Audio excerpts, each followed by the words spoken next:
Welcome to the deep dive. We've got this really great resource here, Flying Dutch's Left Seat, a co-pilot's guide to your PPL journey. And our mission today is basically to pull out the key stuff that's really going to help you, the listener, on your EASA or UK private pilot license path. Yeah, absolutely. Think of this less like a lecture, more like a chat, you know?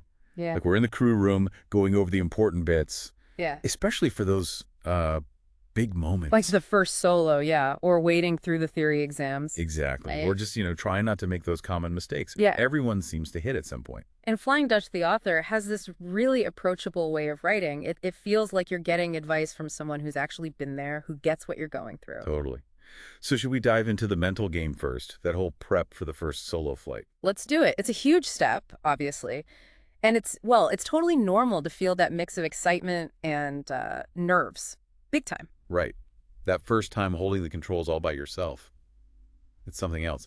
Flying Dutch makes a really good point about reframing that stress, doesn't he? He does. Instead of letting it feel like, just anxiety holding you back. Yeah. Try to see it more as fuel. Like your body and mind are switched on, ready to perform. Like athletes talk about that nervous energy. Yeah. Right? It can actually sharpen your focus if you let it. Exactly. And if those nerves do start getting a bit much, Flying Dutch has this simple trick, the rule of 3 breaths. Okay. Just, a slow breath in, hold it briefly, long breath out. It sounds basic, but it really can just ground you, bring you back to the moment. A quick reset. I like that. Probably useful before any flight, not just the solo. Definitely.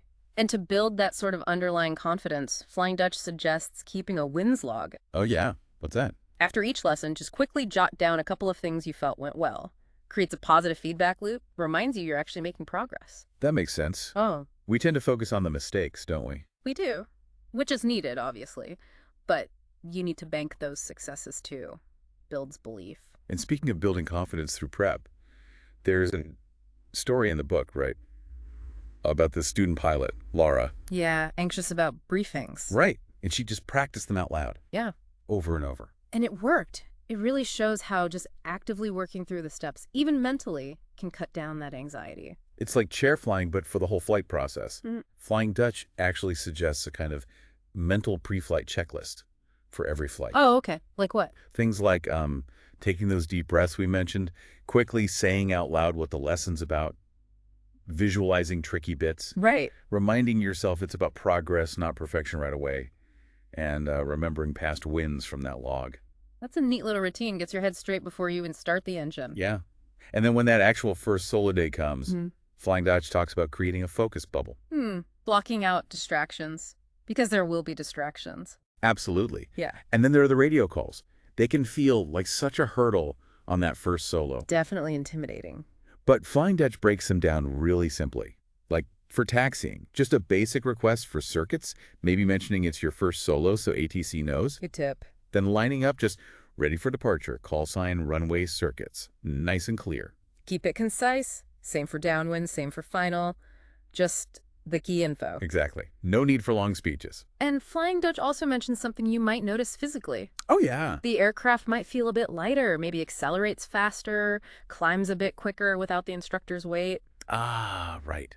A little reminder that you're really on your own up there. And during those first few solo circuits, the advice is really clear. Keep the turn shallow. Keep that visual scan going constantly. Don't get tunnel vision. And for the approach. Talking yourself through it can really help. Airspeed okay, altitude good, checking finals clear, helps maintain focus, stops you rushing. Almost like having that instructor voice in your head guiding you. Kind of. And, crucially, remember, a go-around is always the safe option. It's not failing. It's good airmanship. Absolutely critical point. Don't push a bad approach just because it's your solo. Right.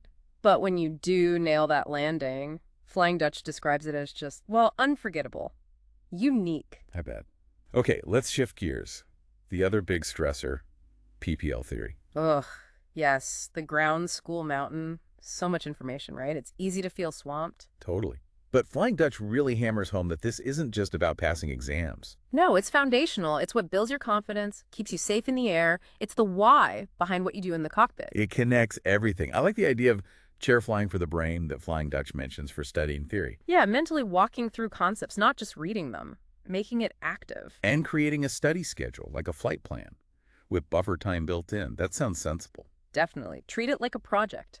And building your own ground school binder, summarizing things in your own words, making notes, that helps make it stick. Much better than just highlighting a textbook. Flying Dutch also lists some good resources, doesn't he? Aviation exam, BGS. Easy PPL, Drillster if you're in the Netherlands. Right. And visual stuff too, like those YouTube channels, Captain Joe, Mentor Pilot. Oh yeah, those visual explanations are gold. Mm-hmm. Especially for things like, I don't know, weather systems or aerodynamics. Makes a huge difference. And another great tip from the book, try teaching the concepts to someone else. Right. If you can explain it simply, you probably understand it. Exactly. And never, ever be afraid to ask the dumb questions. Seriously. Better to clarify than to build on a shaky foundation. So true. There's that example in the book, too, isn't there? About misunderstanding crosswinds. Yeah, highlights how theoretical knowledge, or lack of it, has real-world safety consequences. It's not abstract stuff. Definitely not. What about personal study hacks? Flying Dutch mentions a few. Yeah, things like the explain like I'm five rule. Can you simplify this complex idea? Also, color-coding topics in your notes. And setting a theory ceiling, deciding, right, I'm studying for this long, then I stop. Prevents burnout. Smart. Don't just stare at the books for hours until your brain melts. Exactly. And when exam time gets closer, start doing mock exams early. Get used to the question style. And really analyze the wrong answers. Don't just look at the score. Understand why it was wrong. Aim for consistently high scores in practice before you book the real thing. And try to link the theory back to your actual flights. Make those connections. Yeah. So the keys for theory seem to be break it down, use tools you actually enjoy, mix study with flying, and keep testing yourself, maybe by explaining things. Makes sense. Okay, final section. Common mistakes. Flying Dutch frames these really well, not as failures, but as learning chances. Which they are. Everyone makes them. First one mentioned is skipping the mental brief. Not doing that chair flying we talked about before each flight. Exactly. Just jumping in without mentally rehearsing the plan, the calls, the maneuvers. Big mistake. Another one. Getting behind the aircraft, that feeling of always reacting, never quite anticipating. Yeah, feeling rushed. Flying Dutch says, focus on anticipating what's next. Use standard callouts to keep yourself on track. Stay ahead of the curve. And, oh, this is a big one, neglecting the lookout. Huge. Especially with an instructor there, it's easier to rely on them. But you need that scan pattern, that rhythm, looking outside every 5-10 seconds. Build the habit early. Good point. Then there's over-controlling, white-knuckle grip on the yoke. Yeah. Fighting the plane instead of guiding it. The advice. Trim, trim, trim. Use fingertips. Let the aircraft fly itself more. Trust the trim. Okay, rushing radio calls. We touched on this. Yeah, feeling pressured, stumbling over words. Flying Dutch suggests writing calls down first, using a cheat sheet if needed. Practicing by listening to live ATC is a good one, too. Definitely. And just consciously slow down, enunciate. Good advice. What about guessing fuel and performance? Oh, that's a definite no-no. Flying Dutch is really clear. You must do the calculations, use the POH. No guesswork allowed. It's about safety. Non-negotiable. Then, underestimating the exam format. Not just the theory, but the practical skill test. Right. You need to know what the examiner is looking for. Yeah. So, study the actual skill test guide. Practice the specific profiles with your instructor. Simulate it. Know the standards? Weak circuit discipline is another one. Sloppy patterns. Yeah. Cutting corners, inconsistent altitudes or speeds, Flying Dutch says. Learn the standard calls, know your visual reference points, visualize the pattern, fly proper square legs, do your checks methodically. Discipline matters in the circuit. And related to that, forgetting the checklist. Happens easily when you get task saturated or complacent. The fix. Always use the physical printed list. Say the items out loud as you check them. Don't rely on memory alone. Never.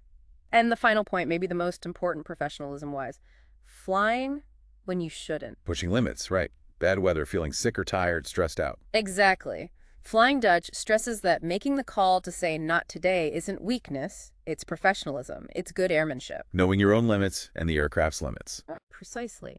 So ultimately, becoming a pilot, as Flying Dutch puts it, it's this continuous journey, isn't it? Constant learning, constant refinement. Yeah, you never really arrive. And these insights, they're like having that experienced co-pilot just offering tips along the way. Exactly. Hopefully this gives you, the listener, some practical things to think about, maybe help smooth out some bumps in your own training. Embrace the challenges, try to enjoy the learning process itself. It's an incredible thing you're doing. Absolutely. So maybe a final thought to leave you with. Thinking back to what first got you excited about flying that initial spark, how can you keep that feeling alive throughout the tough parts of training? Something to ponder.